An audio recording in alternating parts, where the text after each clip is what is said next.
Hi friends, welcome back to my YouTube channel. ನಾನು video start ಮಾಡೋ ಅಷ್ಟರಲ್ಲೇ ನನ್ನ ತಂಗಿ ಎಲ್ಲನೂ ಕೂಡ ಮಸಾಲೆ ರೆಡಿ ಮಾಡ್ಕೊಂಬಿಟ್ಟಿದ್ದಾಳೆ. ಏನೇನು ಹಾಕಿದ್ದಾರೆ ಅಂತಂದರೆ kebab powder, chicken masala, garam masala, ಅರಿಶಿನ ಪೌಡರ್, ಧನಿಯಾ ಪೌಡರ್, ಸ್ವಲ್ಪ ಲೆಮನ್, ಎಗ್, ಸ್ವಲ್ಪ ಆಯಿಲ್ ಎಲ್ಲನ ಹಾಕಿ ಇವಾಗ ಮಿಕ್ಸ್ ಮಾಡ್ಕೊತಿದ್ದಾರೆ. ಹಾಕದ್ ಮಾಡ್ದಾ ವಿತ್ ಆಯಿಲ್, ಶುಂಠಿ ಬೆಳ್ಳುಳ್ಳಿ ಪೇಸ್ಟ್, ರುಚಿಗೆ ತಕ್ಕಷ್ಟು ಉಪ್ಪು ಹಾಕ್ಕೊಂಡೆಲ್ಲನೂ ಮಿಕ್ಸ್ ಮಾಡಿಕೊಂಡು ಮಸಾಲೆ ರೆಡಿ ಮಾಡ್ಕೊಳ್ಳೋದು. ಗೈಸ್, ಒಂದು ಮೊಟ್ಟೆ ಸಾಕಾಗಿಲ್ಲ, ಯಾಕಂದರೆ 2 ಕೋಳಿ ಇರೋದ್ರಿಂದ 2 ಮೊಟ್ಟೆ ಯೂಸ್ ಮಾಡ್ತಾಯಿದ್ದೀವಿ ನಾವು.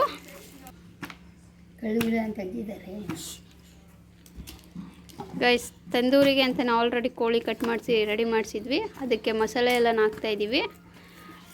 ಫುಲ್ಲು ಒಳಗಡೆ ಎಲ್ಲ ಮಸಾಲೆ ಎಲ್ಲನೂ ನೀಟಾಗಿ ಹಾಕಿ. ಅಲ್ಲ ಅಣ್ಣ, ನಾನು ಇಲ್ಲಿ ಒಬ್ಬನೇ ಇದ್ದೀನಿ ಅಣ್ಣ. ಕರ್ಕೊಂಬಂದಿದ್ದು ನಾವು ಕಾರಲ್ಲಿ ಅದಕ್ಕಂಬದು. ಹೇಳ್ಬೇಕು ನೀವೇ ಏನು ಹೇಳಿದ್ರೆ ನಾನೇನು ಹೇಳನೆ. ಇವಾಗ ಇನ್ನೊಂದು ಕೋಳಿಗೆ ಮಸಾಲೆ ಎಲ್ಲನೂ ಹಚ್ತಾ ಇದ್ದೀವಿ.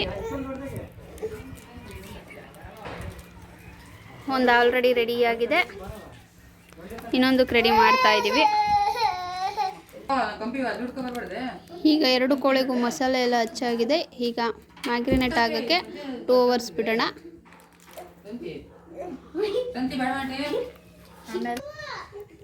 ಹಾಯ್ ಫ್ರೆಂಡ್ಸ್, ಒಲೆ ಅದು ತಂದೂರಿ ಚಿಕನ್ ಬೇಯಿಸೋಕ್ಕೆ ಅಂತ ಇಲ್ಲಿ ಒಲೆ ಹಾಕೋಕ್ಕೆ, ಇಲ್ಲಿ ಬೇಯಿಸೋಕ್ಕೆ ಅಂದ್ಬಿಟ್ಟು ಒಲೆ ಎಲ್ಲ ರೆಡಿ ಮಾಡಿದ್ದಾರೆ. ಇದೊಂದು ಈ ಕಡೆ ಒಂದು ಕೋಲು ಮತ್ತು ಈ ಕಡೆ ಒಂದು ಕೋಲು ಹಾಕಿ ಈ ಥರ ಕಟ್ಟಿ ಮಧ್ಯದಲ್ಲಿ ಚಿಕನ್ ಹಾಕಿ ಸಿಕ್ಕಿಸಿ ಬೇಯಿಸೋದು ಫ್ರೆಂಡ್ಸ್.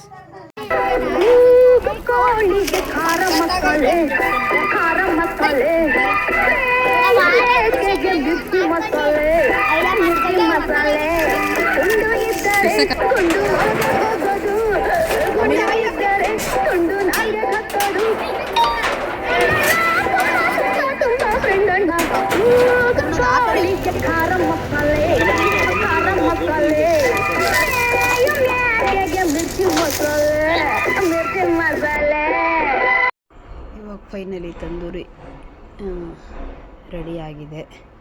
ನೋಡಿ ಹೇಗೆ ರೆಡಿಯಾಗಿದೆ ಅಂತ. ಯಾರೆಲ್ಲ ನಮ್ಮ ಚಾನಲ್ ಸಬ್ಸ್ಕ್ರೈಬ್ ಆಗಿಲ್ವೋ ಸಬ್ಸ್ಕ್ರೈಬ್ ಆಗಿ, ಲೈಕ್ ಮಾಡಿ, ಶೇರ್ ಮಾಡಿ. Thank you.